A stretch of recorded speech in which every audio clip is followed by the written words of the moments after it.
saveur divine. Cette bonne nouvelle du royaume sera prêchée dans le monde entier pour servir de témoignage à toutes les nations. Alors viendra la fin.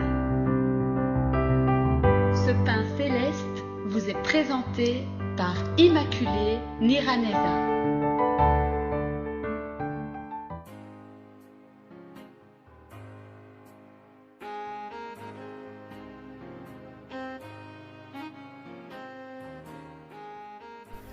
Chers amis qui écoutent l'émission Saveur divine, je vous salue très chaleureusement au nom de Jésus-Christ, le Seigneur, le Sauveur de ma vie, celui qui est mort et ressuscité le 3e jour. Alléluia, que la paix de notre Seigneur soit parmi vous.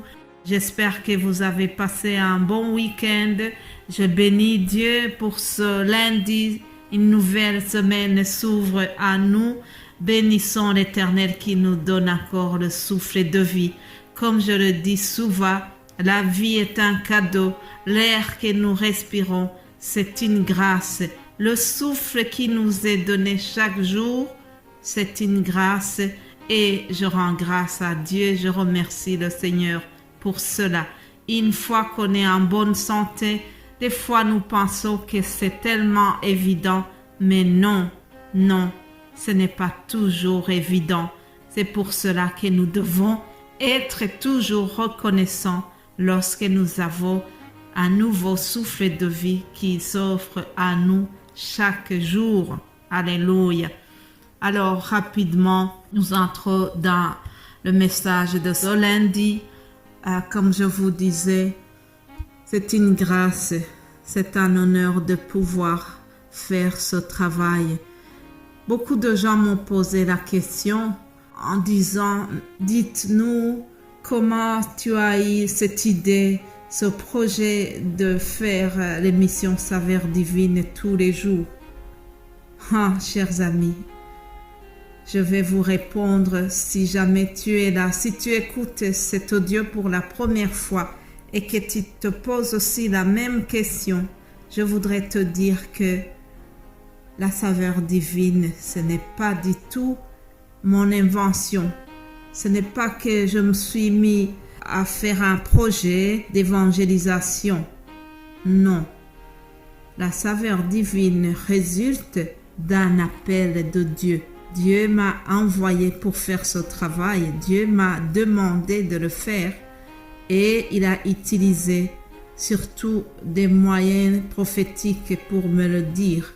Il a utilisé différentes personnes qui ont eu des messages pour moi, des gens que je ne connaissais pas du tout, des gens qui m'ont apporté ce message à des moments différents et dans des périodes différentes. Dieu donnait cette recommandation comme quoi je devais annoncer la parole de Dieu dans différents coins du monde. Bien entendu, au début, j'ai hésité.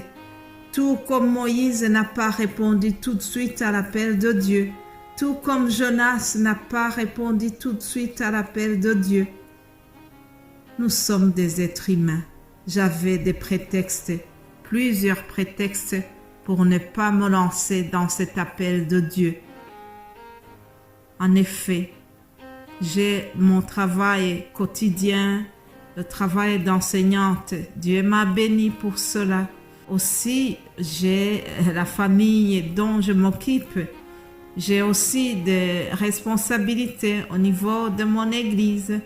Donc, tout cela, c'était des prétextes que je donnais à Dieu pour lui dire, voilà, ce travail est compliqué, je ne saurais pas le faire. Mes chers amis, lorsque Dieu t'envoie, lorsque Dieu te lève, lorsqu'il veut t'utiliser, il te donne aussi des moyens pour le travail auquel il t'appelle. Aujourd'hui, je bénis le Seigneur parce qu'il m'a équipé pour le travail auquel il m'a appelé. Je le remercie.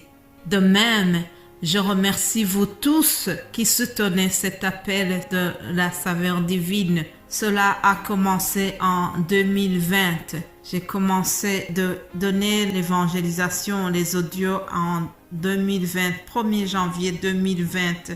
Les audios ont commencé et alors j'ai vu vraiment la main de Dieu.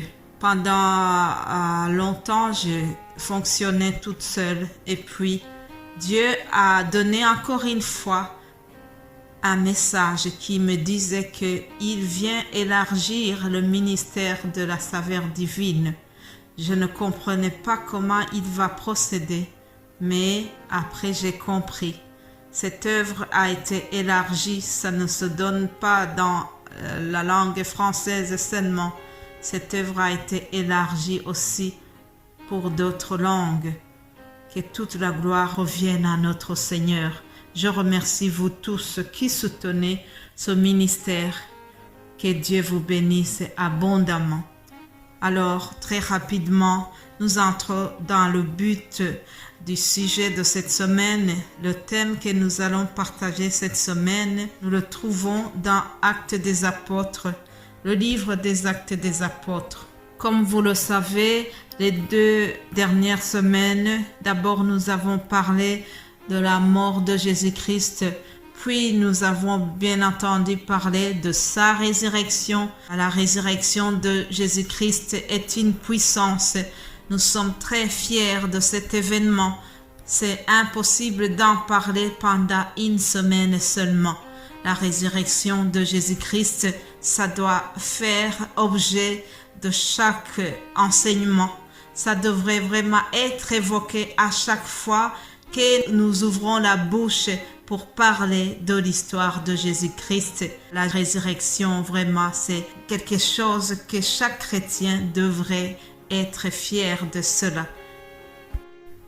Si vous n'avez pas eu le temps d'écouter les audios précédents, les audios de la semaine passée, je vous conseille vivement de les écouter. Je vous conseille d'écouter aussi les autres audios qui sont passés dans d'autres langues. C'est toujours édifiant, chers amis. Alors, revenons à notre Christ ressuscité. Il a passé 40 jours à apparaître. Il s'est montré à plusieurs personnes à des périodes différentes. Alors ici, je vais vous lire un extrait de la parole de Jésus-Christ que nous trouvons dans les Actes des Apôtres, chapitre 1 au verset 4. Et ça sera le thème de la semaine. Aujourd'hui, je ne vais pas rentrer beaucoup dans ce thème, mais sachez que nous allons développer cela pendant la semaine qui arrive. Actes des Apôtres, chapitre 1, verset 4. Comme il se trouvait avec eux, il leur recommandant de ne pas s'éloigner de Jérusalem, mais d'attendre ce que le Père avait promis. Ce que je vous ai annoncé, leur dit-il. Car Jean a baptisé d'eau, mais vous, dans peu de jours, vous serez baptisés du Saint-Esprit. Retenez que le thème de notre semaine va se concentrer surtout sur la notion de rester à Jérusalem et attendre ce que le Père a promis. Nous allons développer tout cela dans la semaine qui arrive. Plein de choses ont été promises aux apôtres. Jésus-Christ leur a promis des choses. Et parmi ces choses, il y en a une qui est vraiment très très importante. C'est ce que nous trouvons dans les Actes des Apôtres au verset 8 où Jésus leur dit « Mais vous recevrez une puissance, le Saint-Esprit survenant sur vous, et vous serez mes témoins à Jérusalem, dans toute la Judée, dans la Samarie et jusqu'aux extrémités de la terre. » Alléluia. Mes bien-aimés de Dieu, cette promesse a été réalisée. La puissance du Saint-Esprit est venue aux apôtres, même si nous ne sommes pas encore à la Pentecôte, mais on introduit déjà cette notion. la puissance du Saint-Esprit. J'y reviendrai demain. Comme je vous ai promis, aujourd'hui c'était juste une introduction et demain nous allons développer tout ce que je dois vous parler dans la semaine. En attendant, je vous souhaite de passer une agréable journée, un bon lundi, que le Seigneur vous bénisse abondamment. Restez connectés au Saint-Esprit. Au nom de Jésus-Christ. Amen. Amen.